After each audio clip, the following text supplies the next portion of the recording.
दोस्तों बहुत बहुत स्वागत करता हूं आप सभी का। पहले अखबार छपकर बिकते थे, लेकिन अब अखबार बिककर छपते हैं। दोस्तों इसका ताज़ा उदाहरण मैं आपको दिखा रहा हूं। ज़रा इन अखबारों पर आप नज़र दौड़ाइए। ये अखबार आप देखिए, देश के जितने भी अखबार हैं इसमें नरेंद्र मोदी को जन्मदिन की बधाइयाँ दी जा रही हैं। करोड़ों रुपए, टैक्स पेयर्स के करोड़ों रुपए बर्बाद किए गए हैं सिर्फ बर्थडे विश करने के लिए। क्या आपने किसी और कंट्री में इस तरह की नौटंकी देखी है? कभी देखी है आपने कि इस तरह से अखबार खरीद लिए जाएं, इस तरह से टीवी मीडिया ही खरीद लिया जाए? क्या कभी आपने दोस्तों देखा है? दोस्तों आपको तो पता होगा कि अब नरेंद्र मोदी 75 वर्ष के हो गए हैं। बहुत सारे लोग उनको अपने अपने तरीके से बधाई दे रहे हैं।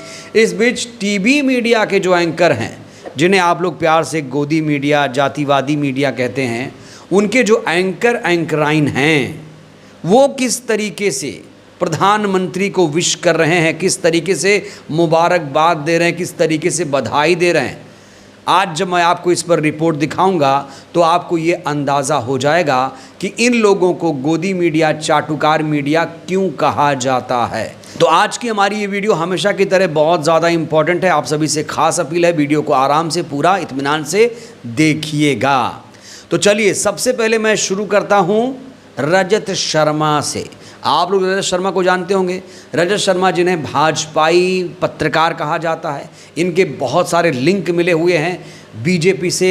ये अरुण जेटली के दोस्त हुआ करते थे, लेकिन आज जब प्रधानमंत्री नरेंद्र मोदी 75 वर्ष के हुए तो रजत शर्मा ने इस मौके पर जो कुछ कहा दोस्तों, वो कोई पत्रकार तो नहीं कह सकता है। देखिए रजत शर्मा ने किस तरीके से प्रधानमंत्री नरेंद्र मोदी को बधाई दी है। इन्होंने लिखा है, प्रधानमंत्री नरेंद्र मोदी को जन्मदिन की शुभकामनाएं। विकसित भारत के सपने को साकार करने के लिए देश को आपके नेतृत्व की ज़रूरत है। ये कोई समर्पित नेता ही अपने बड़े नेता को ऐसा बोल सकता है। ये किसी पत्रकार की भाषा नहीं है दोस्तों। और जब मैंने ये ट्वीट देखा, यकीन मानिए कि मुझे भी दोस्तों बहुत चिंता हुई, लोकतंत्र की चिंता हुई, अपने मीडिया की चिंता हुई कि हमारा जो टीवी मीडिया है, अखबार है, वो किस तरफ जा रहा है। ये लिखते हैं कि विश्व के सामने जो चुनौतियां हैं उनका मुकाबला करने के लिए दुनिया को आपके मार्गदर्शन की ज़रूरत है। विश्वगुरु बता रहे हैं रजत शर्मा। ईश्वर की कृपा आप पर बनी रहे, आप स्वस्थ रहें, दीर्घायु हों। कायदे से, प्यार से इतना ही कहा जा सकता था कि आदरणीय प्रधानमंत्री जी को जन्मदिन की हार्दिक बधाई, शुभकामनाएं, आप दीर्घायु और स्वस्थ हों। ये कहने की क्या ज़रूरत थी एक पत्रकार को कि विकसित भारत के सपने को साकार करने के लिए देश को आपके नेतृत्व की आवश्यकता है। क्या देश में अब कोई नेता नहीं रह गया है? सिर्फ नरेंद्र मोदी ही देश को दिशा दे सकते हैं। दोस्तों इन्हीं के चैनल की, इंडिया टीवी के चैनल की एक पत्रकार है मीनाक्षी जोशी, जिसे जातिवादी पत्रकार लोग कहते हैं, मनुवादी पत्रकार कहते हैं। इसने क्या लिखा है आप लोग ये भी देखिए। इन्होंने लिखा है, अंग्रेज़ी में एक कहावत है, first impression is the last impression. आप पहली मुलाकात में किसी व्यक्ति को कैसा महसूस कराते हैं, वो इस अनुभव को हमेशा याद रखता है। प्रधानमंत्री नरेंद्र मोदी से मिलने का पहला अनुभव वैसा था लोकसभा चुनाव 2024 काशी में नॉमिनेशन फाइल करने के बाद। तो कितनी खुश है रजत शर्मा की जो एंकर है, कितनी ज़्यादा प्रफुल्लित है। इनसे आप निष्पक्ष पत्रकारिता की उम्मीद कर रहे हैं? ये लोग जो चाटुकार बने हुए हैं, जो फ़ोटो खिंचवा रहे हैं और इतनी ज़्यादा तारीफ़ें कर रहे हैं, क्या लगता है कभी ये लोग प्रधानमंत्री से सवाल पूछ पाएंगे? दोस्तों मुझे तो नहीं लगता ये लोग कभी सरकार से सवाल पूछ पाएंगे। अब मैं आपको अमीश देवगन उर्फ गुल्लू के बारे में बताने जा रहा हूँ। गुल्लू कहा जा रहा है कि चाटुकारिता में सबसे आगे निकलना चाहता है और इसलिए लगातार वो बीजेपी की चाटुकारिता कर रहा है, सरकार से कभी सवाल नहीं पूछता है। एक वीडियो भी हमने आपको दिखाया था प्रियंका भारती और गुल्लू का, किस तरीके से प्रियंका भारती जी ने गुल्लू को धोया था। अब गुल्लू ने क्या कहा है देख लीजिए। आज का भारत आत्मनिर्भर, शक्तिशाली और विश्व की ओर अग्रसर है, तो इसके पीछे नरेंद्र मोदी का विजन है। सीधे सीधे सर्टिफिकेट। एक पत्रकार ऐसे कह रहा है जैसे वो बीजेपी का सबसे भक्त कार्यकर्ता हो। इतना बड़ा भक्त एंकर दोस्तों आपने कहीं नहीं देखा होगा।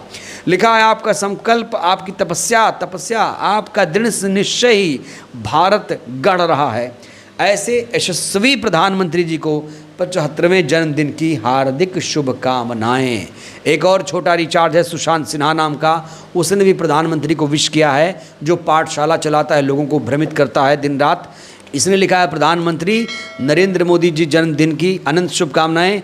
ईश्वर आपको यूं ही फिट हिट बनाए रखे, देश सेवा के और मौके देते रहे।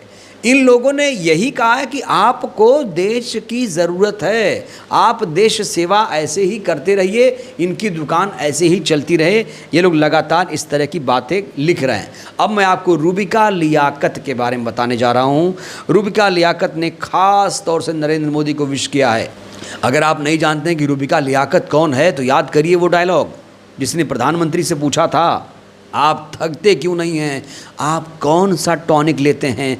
तो ये वाली रूबिका ने किस तरीके से नरेंद्र मोदी को विश किया है, देखिए दोस्तों आप। सालगिरह मुबारक प्रधानमंत्री जी, अल्लाह की ख़ास रहमत है आप पर और दुआ है कि ये दिन दूनी रात चौगुनी बढ़ती जाए ताकि आप देश को बुलंदियों तक पहुंचाएं।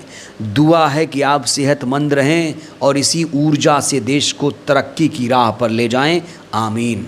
प्रधानमंत्री नरेंद्र मोदी के लिए दुआ कर रही है रूबिका लियाकत। कह रही है कि आपके लिए मैं दुआ करूंगी, आप सेहतमंद रहें और इस देश को ऐसे ही तरक्की के रास्ते पर ले जाते रहें। क्या कभी इन लोगों ने प्रधानमंत्री से कोई सवाल पूछा कि आपने जो वादा किया था वो वादा क्यों नहीं पूरा किया? 15 लाख रुपए देने का वादा किया था, किसानों की आय दोगुनी करने की बात कही थी, बुलेट ट्रेन चलाने की बात कही थी, काला धन वापस लाने की बात कही थी। तो ये वादे क्यों नहीं पूरे हुए? क्या इन लोगों ने कभी इस तरीके के सवाल पूछे? क्या डिग्री पर कभी इन लोगों ने सवाल पूछा कि प्रधानमंत्री जी आप कितने पढ़े लिखे हैं और आप अपनी डिग्री क्यों छुपा रहे हैं? कभी देखा आपने इन लोगों का शो? कभी इस तरह का शो देखा आपने टीवी पर? और अब मैं आपको दिखाने जा रहा हूँ आज तक की तेज तर्रार कथित एंकर अंजना ओम कश्यप के बारे में। अंजना ओम कश्यप ने खास तौर से नरेंद्र मोदी की स्टोरी देश के सामने साझा की है दोस्तों। दरअसल एक मोदी स्टोरी नाम का प्रोपेगेंडा चल रहा है जिसमें जो मोदी भक्त हैं वो मोदी जी की स्टोरी बता रहे हैं। सुधांशु त्रिवेदी बता रहे हैं स्टोरी, अंजना ओम कश्यप, संबित पात्रा, तमाम जो बीजेपी के जो भक्त हैं खास तौर से वो मोदी जी की स्टोरी इस समय शेयर कर रहे हैं। और सोशल मीडिया पर एक हैशटैग खास तौर से इसके लिए चलाया जा रहा है, हैशटैग मोदी स्टोरी। और इसी हैशटैग के अनुसार अंजना ओम कश्यप ने एक स्टोरी शेयर की है। इन्होंने बताया है कि मैं भी बहुत बड़ी एंकर हूँ। जब मैं पहले प्रधानमंत्री से मिली तो उन्होंने मुझे अपने नाम से बुलाया, बहुत डाउन टू अर्थ हैं। देखिए किस तरीके से प्रधानमंत्री नरेंद्र मोदी की कसीदे पढ़ रही हैं। तो मुझे ये लगा कि प्रधानमंत्री आएंगे और मुझे अपने आप को इंट्रोड्यूस करना पड़ेगा। बट जैसे ही मैंने कहा नमस्ते प्रधानमंत्री जी, तो उनकी तरफ से आया नमस्कार अंजना जी। तो एक बात साफ थी कि हमें लग रहा था कि हम उनके बारे में सब कुछ जानते हैं। हम प्रधानमंत्री को देख रहे हैं, उनकी पूरी जीवनी को, कब, किस साल, किस ईस्वी में क्या किया, ये सब हम सोच रहे हैं कि हम जानते हैं उनके बारे में। बट वो भी आपको उतना ही जानते हैं। और वो मतलब पहला एक ऐसा लगा कि किसी से भी मिलने से पहले या तो वो अच्छे से आपके बारे में पूरा जान लेते हैं या वो पर्सनल टच देते हैं। फिर वो बोट पे हम लोग सवार हुए और वो मेरी पीएम से पहली मुलाकात थी। फिर वो इसलिए भी बहुत यादगार इंटरव्यू रहा क्योंकि उसके बाद हम लोग डेक पे गए और हम लोग 3 लोग उनके साथ थे।